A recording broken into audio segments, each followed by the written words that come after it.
top equation. 6 times 0 plus 4y equals negative 8.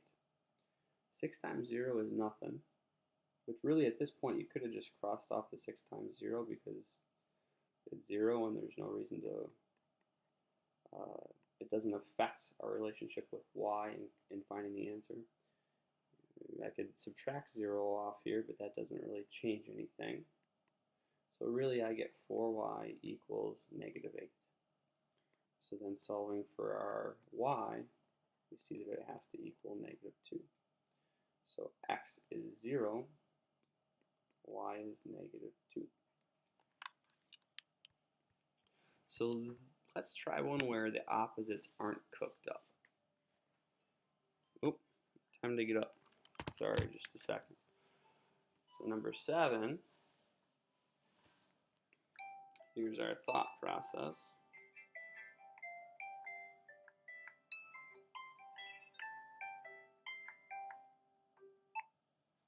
There we go.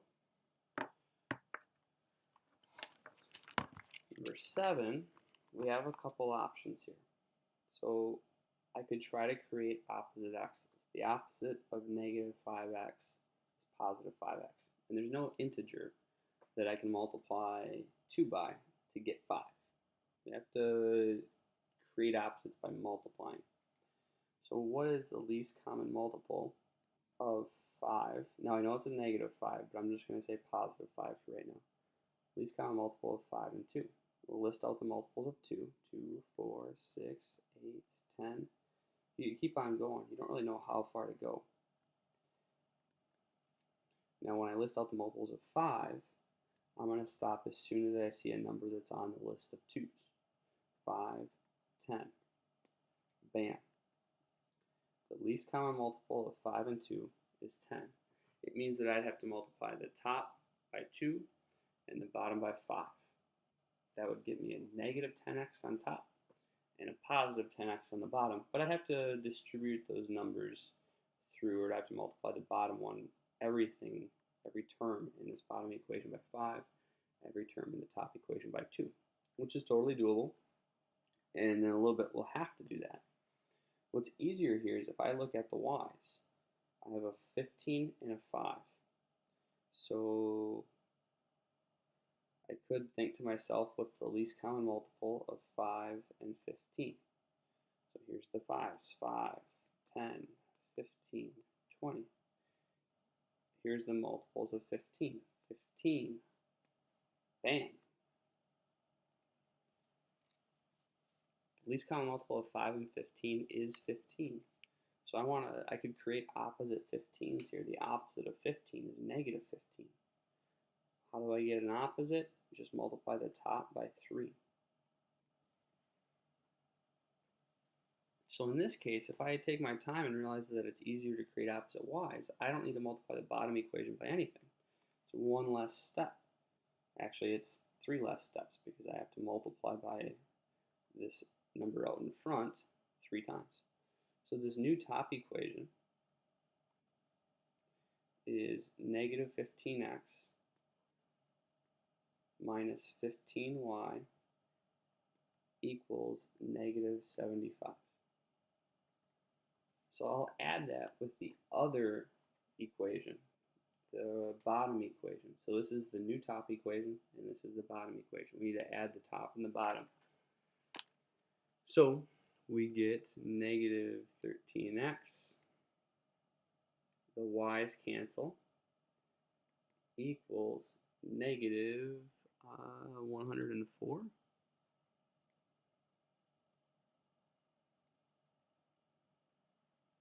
Divide by negative 13.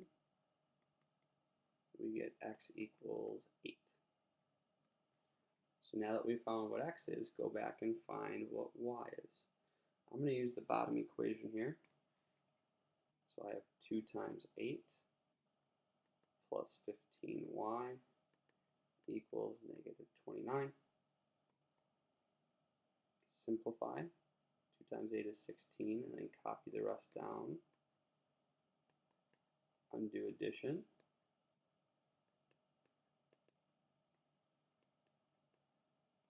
And solve for the remaining variable. So we get y equals negative 3. And just rewrite it as a coordinate pair.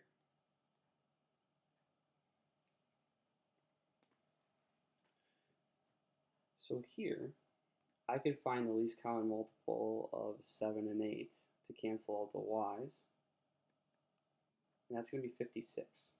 So I can multiply the top by something to get positive 56 and the bottom by something to get a negative 56.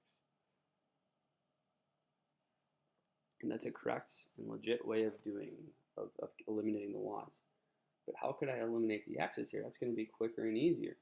The opposite of negative 8x is positive 8x. So I could just multiply the bottom by something. I could multiply the bottom by 2 and create opposite x's. So I'm going to do that here. I'm going to write this new bottom equation just to the right of it. I find that I make less mistakes if I work to the right. 8x plus 16y equals negative 40. We have to distribute that all the way to each term. In the bottom or the top equation, I already have the opposite of 8x, so I'm not going to change anything in the top equation.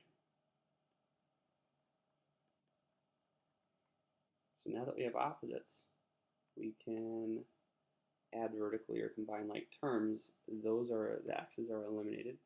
We get 23y equals negative 23. So y equals negative 1.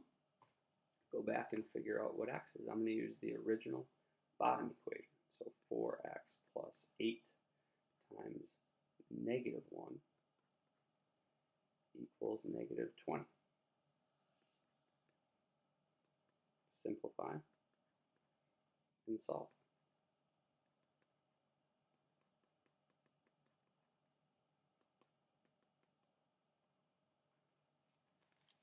So putting it together, x is negative 3, y is negative 1. So in 7 and 8, it was nice that if we took the time, we found that it was a little bit easier to eliminate a certain variable. In number 7, it was easier to just multiply one equation to eliminate the y's. And in number 8, if we eliminated the x's, we would just have to multiply one equation. I'm going to leave off. I'm not going to do 9 and 10, but I will take you to 11 and 12. Here, there still is likely going to be an easier variable to eliminate, one that you're multiplying by a smaller number. So the numbers you're working with are smaller. However, we're still going to have to multiply both equations by something. And there may not be enough space to show this, so if you ever need scratch paper, please use it. So especially here when you're trying to putz through or figure out what numbers to multiply by. So I'm going to show this work and then I'm going to have to erase it to free up space. So what if I tried to cancel out the x's or get opposite x's to eliminate them? What number does 7 and 9 multiply into? You could list out the multiples of 7 and list out the multiples of 9. The number that's going to show up on both lists eventually is 63. So since they're both positive, I can multiply the top one by a positive 7 to get positive 63x. Then I'd have to multiply the bottom equation to get a negative 63x. So the x's would get eliminated. So I'd have to multiply the bottom by negative 9 to get that opposite negative, or that negative 63x. So that is one correct option. You could proceed with this and distribute that negative 9 to everything on the bottom equation and that 7 to everything in the top equation. I'm going to choose to eliminate the y's instead, and here's why. The least common multiple of 3 and 5 is 15. So I can multiply the top equation by 5 and the bottom equation by 3, and I will get a 15y and a negative 15y on the bottom. But again, we need to distribute the 5 to everything, not just the 3y. So we get 45x plus 15y equals 135. And on the bottom, we get 21x minus 15y equals negative 3. Now we take these equations and add them, which will eliminate the y's. So for the x's, we get 24x equals 132.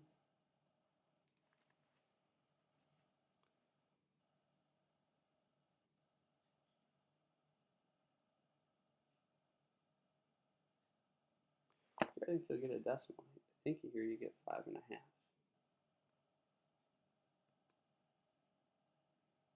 Oh, 5 1/3? Or maybe I crooked something. Ah, I see it, I see it. Mr. P added wrong. Sometimes you can get decimals and fractions, but in this case, 21x plus 45x is 76x. 66x. So then x has to equal 2 when we solve for it. Now here, when we go back to find the other variable, use one of the original equations again. So I might use this one because all the coefficients are positive. So 9 times 2 plus 3y equals 27. Simplify, and then solve for the remaining variable.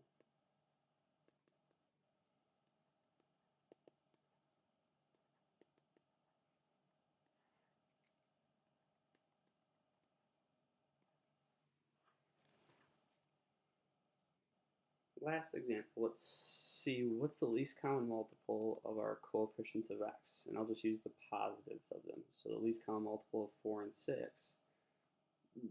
24 is a common multiple, but 12 is the least common multiple. 4 goes into 12 and 6 multiplies into 12. The least common multiple of our coefficients of y, the positives that is 18.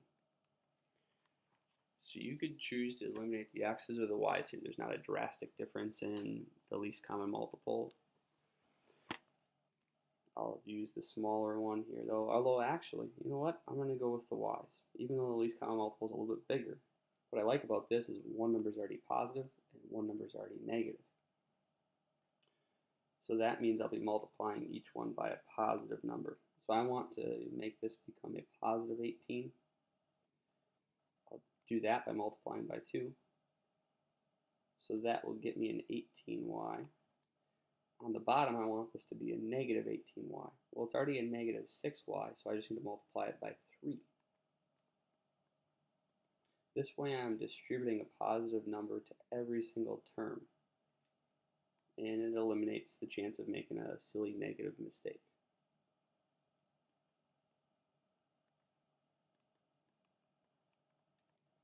On the bottom, negative 18x minus 18y equals, I got there 54. So our y's cancel. We get negative 26x equals 104.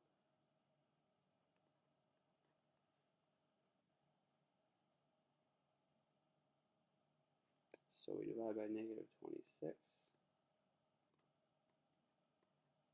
We get x equals negative 4. Then go back and use one of your original equations. I'm going to use the top one here to solve for y. So negative 4 times negative 4 plus 9y equals 25. Negative 4 times negative 4 is 16. Subtract 16. 9y equals 9.